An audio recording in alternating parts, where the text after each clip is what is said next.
పల్లవి వాళ్ళ అమ్మైతే నెక్లెస్ గిఫ్ట్గా తెస్తూ ఉంటుంది. అది చూపించి చాలా బాగుంది అమ్మ అనైతే అంటూ ఉంటుంది పల్లవి.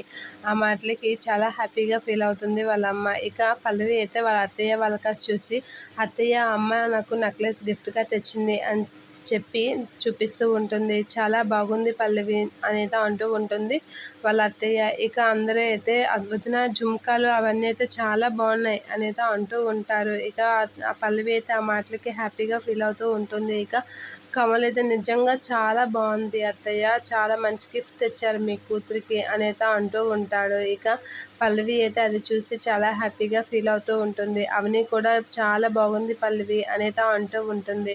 ఇక అవనిని ఎలాగైనా ఇరికించాలి అని అయితే పల్లవి అనుకుంటూ ఉంటుంది. అవని కాస్త అయితే అలా చూస్తూ ఉంటుంది.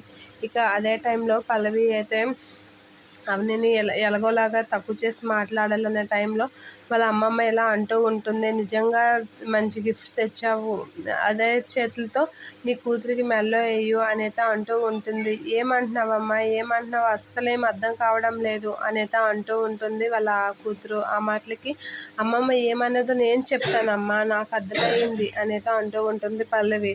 కూతురికి పుట్టింటి తల్లిదండ్రులు ఉన్నప్పుడే కదా ఇలాంటి మంచి ముద్దు ముచ్చట్లు జరుగుతాయి. తల్లిదండ్రులు లేని వాళ్ళకి ఏమీ ఉండవు కదా అనేది అంటూ ఉంటుంది అన్నది అమ్మమ్మ అనేది అంటూ ఉంటుంది. ఆ మాటలకి పల్లవి వాళ్ళ అమ్మ అయితే అలా కామ్గా ఉండిపోతుంది. వాళ్ళ అత్తయ్య కూడా ఫీల్ అవుతూ ఉంటుంది. అవని అయితే అంతే కదమ్మా, పుట్టింటి వాళ్ళు ఉంటేనే కదా ఈ నగలు నట్రలని మంచి చెడు అన్నీ చూస్తారు. లేని వాళ్ళకి ఏంటి, అత్తింట్లో ఏముంటే అవే కదా గతి అనేది ఆ పల్లవి అంటూ ఉంటుంది. ఆ మాటలకి అవని అయితే షాక్ అవుతూ ఉంటుంది. తక్కువ చేసి చూస్తుంది అని చెప్పి అయితే అర్థమవుతూ ఉంటుంది. ఇక కమల వాళ్ళు కూడా అలా కామ్గా ఉండిపోతారు పల్లవి అన్న మాటలకి.